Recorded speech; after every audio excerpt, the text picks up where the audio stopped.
Diabetes એટલે કેરી બંધ. ઘણા લોકો છે ઉનાળામાં છે કેરી ડરી ડરીને ખાય છે અથવા તો ખાવાનું બંધ જ કરી દે છે.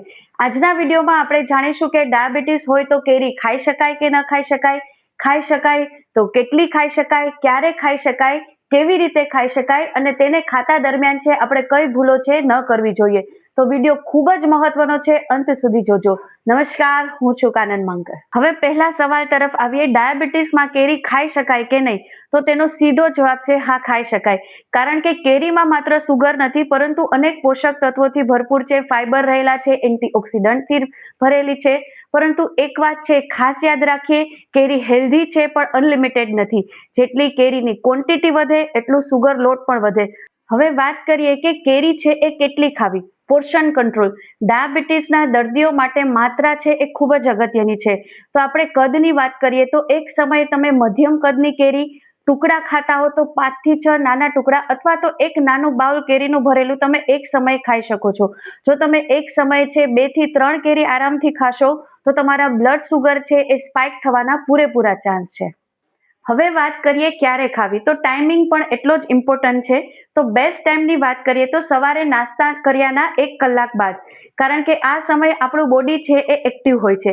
અને બીજું, તમે સવારે ભોજન કર્યા બાદ 1 થી 2 કલાકે અથવા તો તમે સવારે જમ્યા અને રાત્રે જમવાના છો એ બે વચ્ચેના સમયે જ્યારે તમને ભૂખ લાગે ત્યારે તમે ખાઈ શકો છો.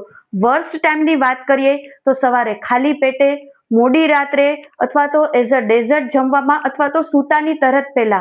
તો આ ચારેય ટાઈમ છે એ તમારા ડાયાબિટીસના દર્દીઓ માટે વધારે ખરાબ છે. એમાં પણ ખાસ કરીને ઘણા લોકો ખાલી પેટે સવારે કેરી ખાય છે તો આ સમય છે તો ટોટલી રોંગ છે, કારણ કે ત્યારે નેચરલ સુગર છે આપણા શરીરમાં જલ્દીથી એબ્ઝોર્બ થઈ જાય છે અને સુગર છે એ વધવાના પૂરેપૂરા ચાન્સ છે. ખૂબ જ અગત્યના મુદ્દા વિશે વાત કરીએ કે કેરી ખાતા સમયે કઈ ભૂલો છે આપણે ન કરવી જોઈએ. તો ઘણા લોકો છે એ લંચમાં કેરી લે છે અને સાથે સાથે 3-4 રોટલી, દાળ, ભાત, શાક, રોટલી બધું જ પૂરું મીલ સાથે કેરી લે છે. તો આ તમારે ઓલરેડી તમારું કાર્બોહાઈડ્રેટ્સનું પ્રમાણ વધી ગયું, સાથે તમારે પૂરી કેરી ખાવ છો તો તમારા સુગર લેવલ અપ થવાના પૂરેપૂરા ચાન્સ છે. તો તમે જ્યારે લંચમાં તમે કેરી ખાવ છો તો તમે 4 રોટલી ખાતા હો તો રોટલીની માત્રા છે અડધી કરી નાખવાની. જો ઘઉંની રોટલી ખાતા હો તો ઘઉંની માત્રા ઘટાડી તમારી તાસીરને, પ્રકૃતિને જે સૂટ કરે તેના લોટની તમે રોટલી ખાઈ શકો. રોટલી અને ભાત છે તો બંનેમાંથી એક જ વસ્તુ ખાવાની. સલાડ છે, દાળ છે, શાક છે તેનું પ્રમાણ વધારવાનું અને પછી તમે જો લંચમાં કેરી ખાશો તો તમને નુકસાન નહીં કરી શકે. અધરવાઇઝ છે પૂરેપૂરું તમારા શરીરને નુકસાન છે એ પહોંચાડી શકે છે.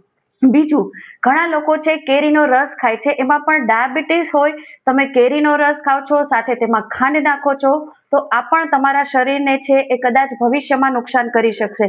તો તમારે કેરીનો રસ ખાવાની જ ઈચ્છા હોય તો તમારે નેચરલ રીતે ખાવાનો, તેમાં ખાંડ છે એ નહીં ઉમેરવાની. ત્રીજી વસ્તુ ખાસ કે ઘણા લોકો છે કેરી નોર્મલ ખાય છે પરંતુ થોડું બેઠાડું જીવન જીવે છે, વ્યાયામ છે એટલો કરતા નથી અથવા તો થોડો ઘણો વ્યાયામ કરે છે. તો આવા સમયે તમે એક સરસ વિકલ્પ કરી શકો. જ્યારે તમે કેરી ખાવ છો થોડો વ્યાયામનું પ્રમાણ છે, માત્રા છે વધારે દેવાની. તમારે 10-15 મિનિટ છે એ વોકિંગ વધારે કરી લેવાનું અથવા તો આખા અઠવાડિયામાં 5ની બદલે તમારે 6 દિવસ છે વોકિંગ તમારે કરવાનું. તો તમારું બેઠાડું જીવન હોય અને કેરી ખાતા હો તો ટોટલી રોંગ છે. તમારું જીવનને થોડું છે એક્ટિવ કરવાનું. અને લાસ્ટ અને અગત્યની જે આપણે ઘણા લોકો કરીએ છીએ કે બહારના જે પેક્ડ બધા ટીન આવે છે એનો ઉપયોગ કરીએ છીએ. તો બહાર તૈયાર કેરીનો રસ છે, પેક્ડ ટીન છે એનો ઉપયોગ બને તો ન કરીએ અને ઘરના જ રસ છે, ઘરની જ કેરીનો ઉપયોગ કરીએ.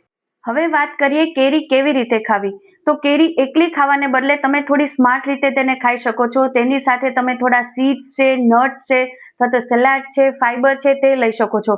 કારણ કે તેની સાથે લેશો તો તમને તરત છે ભૂખ નહીં લાગે, તમારું પાચન છે એ ધીમે ધીમે થશે અને સુગર લેવલ પણ છે એ ધીરે ધીરે તમને વધશે.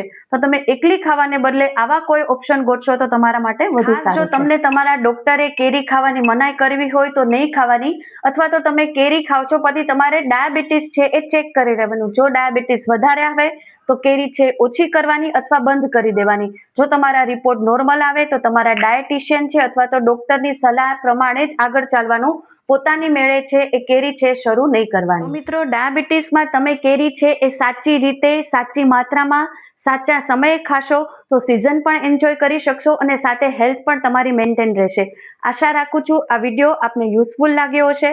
ફરી મળીએ નવા જ કોઈ વિડીયોમાં. ત્યાં સુધી રજા લઉં. નમસ્કાર.